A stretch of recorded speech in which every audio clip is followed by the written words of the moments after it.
नमस्कार, मैं consultant gynaecologist doctor प्रीति। आज हम बात करेंगे प्रेगनेंसी में खाने से जुड़े हुए बहुत ही कॉमनली आस्क्ड क्वेश्चंस के बारे में। बहुत सारे फूड मिथ्स, अंधविश्वास, गलत धारणाएं जो खाने से जुड़ी हुई हैं प्रेगनेंसी के दौरान, उन्हीं पर आज हम डिस्कशन करेंगे। इतने सारे अंधविश्वास और गलत धारणाएं हैं कि कभी कभी ऐसा लगता है कि प्रेगनेंसी में कुछ खाया भी जा सकता है। तो आज हम इन्हीं पे डिस्कशन करते हैं। और जो सबसे पहला क्वेश्चन पूछा जाता है प्रेग्नेंट महिला की तरफ से कि अब मैं प्रेग्नेंट हो चुकी हूँ तो क्या मुझे खाना डबल खाना चाहिए, दोगुना कर देना चाहिए मेरा डाइट? तो नहीं, आपको दोगुना करने की ज़रूरत नहीं है। क्वालिटी ऑफ फूड डिपेंड करती है, ना कि क्वांटिटी। और आपको जो एक्स्ट्रा कैलोरीज रिक्वायर्ड होती हैं वह आपको ग्रेजुअली इंक्रीज करनी चाहिए। आपको जो एक्स्ट्रा कैलोरीज प्रेगनेंसी के दौरान जो ज़रूरत होती है वह लगभग 400 से 500 पर डे आपको रिक्वायरमेंट रहता है। तो यह आप धीरे धीरे बढ़ाइए। और आपको यह बात ठीक है कि आपको 2 जनों के लिए खाना है, लेकिन खाने की क्वांटिटी डबल करने की बिल्कुल भी ज़रूरत नहीं है। अब बात करते हैं दूध से जुड़े हुए सवालों के बारे में। दूध पीने से नुकसान होगा, दूध नहीं पीना चाहिए, यह बिल्कुल गलत बात है। आपको 2 से 3 सर्विंग्स दूध की जरूर रखनी चाहिए प्रेगनेंसी में, लेकिन जरूरत है कि मिल्क आपका पास्चराइज्ड हो। लो फैट मिल्क भी आप इस्तेमाल कर सकते हैं, फुल फैट मिल्क भी आप इस्तेमाल कर सकते हैं। काऊ, बफेलो, जो भी अवेलेबल दूध है बस पास्चराइज्ड होना चाहिए। अब बात करते हैं दही से रिलेटेड क्वेश्चंस की। दही खाने से ठंड लग जाएगी माँ को, बच्चे को, दोनों को, लेकिन यह गलत धारणा है। दही का सेवन आपको जरूर करना चाहिए क्योंकि इसमें बहुत ही अच्छे प्रोबायोटिक्स होते हैं जो आपके डाइजेशन, आपके इंटेस्टाइनल हेल्थ के लिए बहुत ही इम्पोर्टेंट होते हैं। अब बात करते हैं चीज के बारे में। कौन सी चीज खाई जा सकती है या नहीं खा सकते हैं? पास्चराइज्ड चीज का सेवन आप जरूर कर सकते हैं। बात करते हैं दूध से जुड़ी हुई चाय और कॉफी के बारे में। तो चाय का सेवन आपको लिमिटेड करना चाहिए क्योंकि चाय के अंदर जो केमिकल तत्व होता है टैनिन नाम का, जो लौह तत्व होता है, उसके अब्जॉर्प्शन को हैम्पर करता है। और जो आयरन या लौह तत्व होता है वह आपके हीमोग्लोबिन की फॉर्मेशन के लिए इम्पोर्टेंट होता है, यानी कि खून के बनने के लिए इम्पोर्टेंट होता है। तो आपको चाय का सेवन लिमिटेड करना चाहिए। ऐसा नहीं है कि आप ब्रेकफास्ट कर रहे हैं उसके साथ चाय ले रहे हैं, खाना खा रहे हैं उसके साथ चाय ले रहे हैं। इससे जो खाने के अंदर आपका जो आयरन कंपोनेंट है, लौह तत्व है, उसके अब्जॉर्प्शन में हैम्परिंग होगी। इसलिए चाय का सेवन आप लिमिटेड रखिए। अब बात करते हैं कॉफी की। कॉफी के अंदर कैफीन नाम का पदार्थ होता है। इसको एक्सेसिव अमाउंट में पीने से आपका ब्लड प्रेशर बढ़ेगा, हार्ट रेट बढ़ती है, थोड़ा सा डायूरेटिक इफेक्ट यानी कि बार बार यूरिन जाने का संभावना भी बढ़ती है। तो इसका सेवन भी आपको लिमिटेड ही करना चाहिए। आप दिन में 1 कप कॉफी और 1 कप चाय ले सकते हैं अलग अलग। अब बात करते हैं, लेकिन कैफीन का जो कंपोनेंट है वो केवल कॉफी में ही नहीं होता है, बल्कि यह चॉकलेट्स में भी होता है, कोल्ड ड्रिंक्स में भी होता है। तो इसको आपको अवॉइड ही करना चाहिए।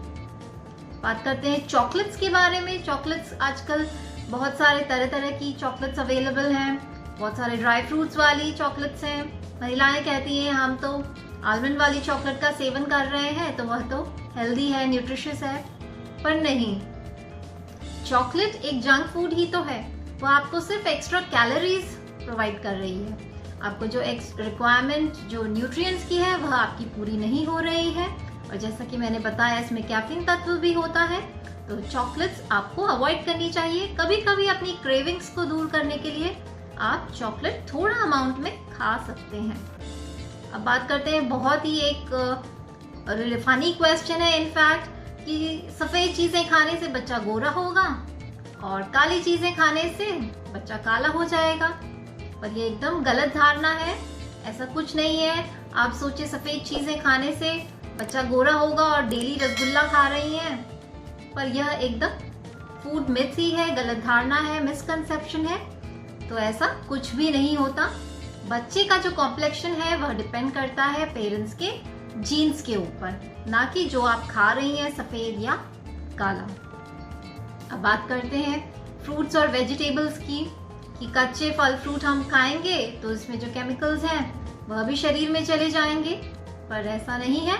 आप जब भी फ्रूट्स वेजिटेबल्स खरीदते हैं अच्छी जगह से खरीदिए, उनको अच्छे से 2 से 3 बार पानी से वॉश करके फिर आप उनका सेवन कर सकते हैं।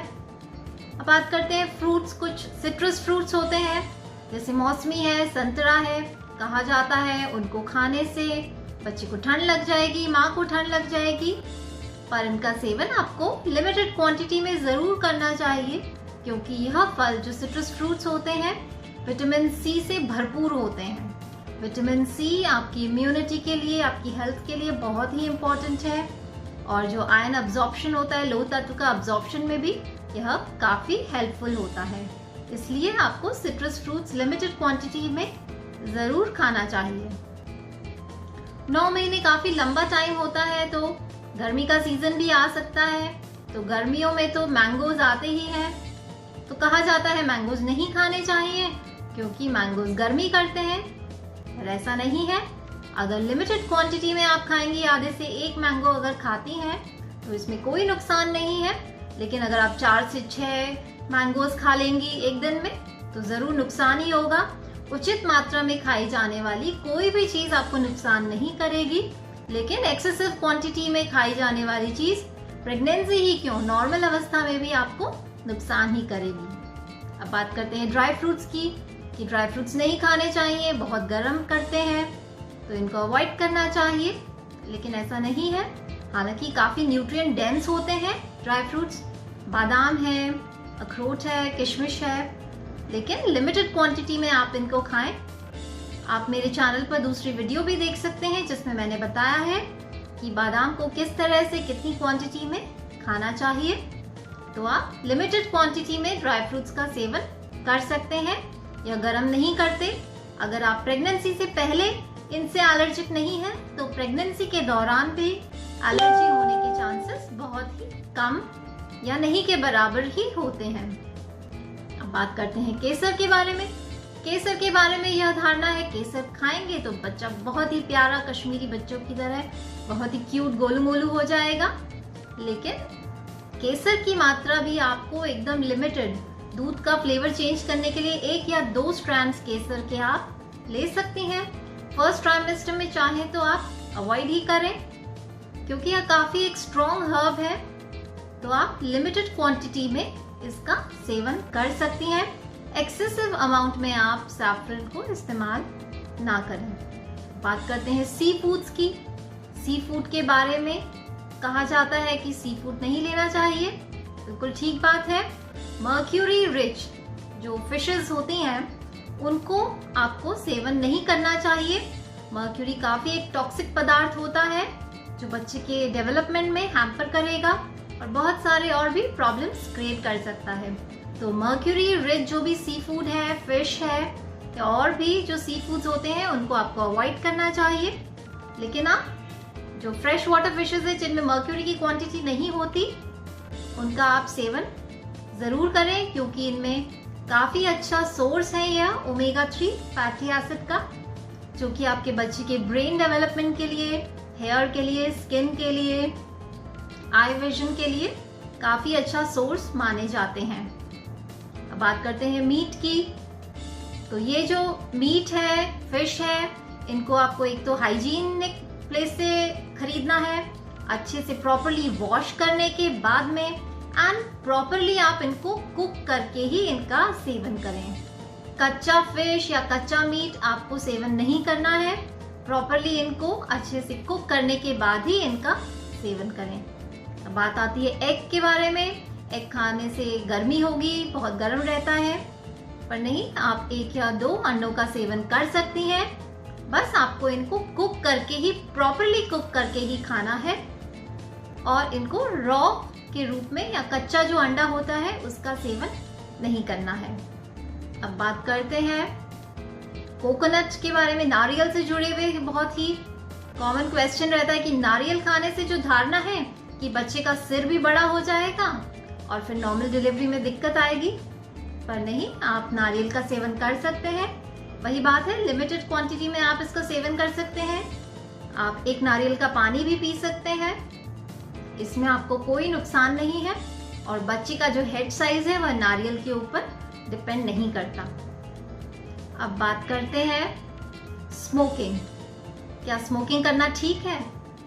तो स्मोकिंग एकदम अनसेफ है। स्मोकिंग करने से आपके जो गैमीट्स हैं यानी कि शुक्राणु और ओवम दोनों में जेनेटिक डिफेक्ट्स आ सकते हैं। इसलिए इनफैक्ट प्रेगनेंसी प्लान करने के टाइम से भी हम लोग एडवाइस करते हैं कि आप स्मोकिंग ना करें, हस्बैंड एंड वाइफ दोनों ही। और प्रेगनेंसी के दौरान अगर आप स्मोकिंग करते हैं तो बच्चे में मिसकैरेजेस हो सकते हैं, लो बर्थ वेट हो सकता है, प्री टर्म डिलीवरीज हो सकती हैं, बहुत सारे डेवलपमेंटल डिफेक्ट्स हो सकते हैं। यही बात है अल्कोहल से। अल्कोहल बहुत ही जल्दी ब्लड के अंदर घुलकर प्लेसेंटा में चली जाती है और उसके थ्रू बच्चे में चली जाती है, तो बहुत सारे इससे परेशानियां हो सकती हैं। बच्चे में बर्थ डिफेक्ट्स हो सकते हैं, मिसकैरेज हो सकता है, स्टिल बर्थ हो सकते हैं। अब आती है बहुत ही कॉमन क्वेश्चन की कि कितना घी खाना चाहिए प्रेगनेंसी के दौरान। कहा जाता है जितना आप घी खाएंगे बहुत ही अच्छे से बच्चा स्लिप थ्रू करके नॉर्मल डिलीवरी हो जाएगी, पर यह बहुत ही मिसकंसेप्शन है।